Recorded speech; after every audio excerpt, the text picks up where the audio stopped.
शेकडेवारी part 3 शेकडेवारीवर परीक्षेमध्ये हमखास विचारले जाणारे प्रश्न आणि ते सोडवूया अत्यंत सोप्या पद्धतीने।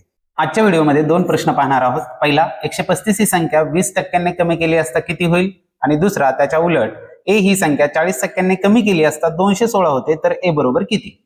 पाहूयात पहिला प्रश्न। पहिला प्रश्न आहे 135 ही संख्या 20% कमी केली असता किती होईल। नेहमीच्या पद्धतीने 135 चे 20% काढणार, ते त्यातून वजा करणार, त्यापेक्षा एकाच स्टेप मध्ये 20% कमी केली म्हणजे आधी 100 होती ती आता 80 झाली, तर मग 135 किती होतील हे म्हणलं त्रैराशिक 100 चे 80 होतात, तर 135 चे किती होतील हे सोडूया आणि उत्तर काढूया। सोडवण्यासाठी तिरकस गुणाकार x गुणिले 100 बरोबर 80 गुणिले 135।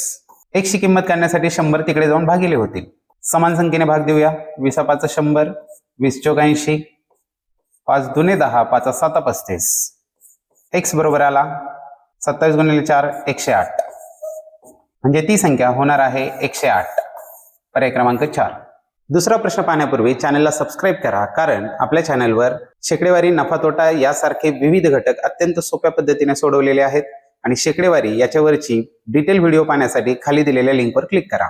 दुसरा प्रश्न आहे ए ही संख्या 40% कमी केली असता 216 होते, तर ए बरोबर किती। आधीच्या उलट हा प्रश्न आहे, 40% कमी केली म्हणजे 100 ची 60 झाली, तर आधी ए होता आणि तो नंतर 216 झाला, तर ए बरोबर किती। त्रैराशिक मिळाले, तिरकस गुणाकार करून सोडवूया। ए ची किंमत काढण्यासाठी 60 तिकडे जाऊन भागिले होतील, 0 गेला 0 गेला, 6 ने भाग देऊया, 6 त्रिक 18, 6 6 36, म्हणजेच ए बरोबर आला 36 गुणिले 10 360, म्हणजे ती संख्या आधी 360 होती नंतर 216 झाली, पर्याय क्रमांक 1।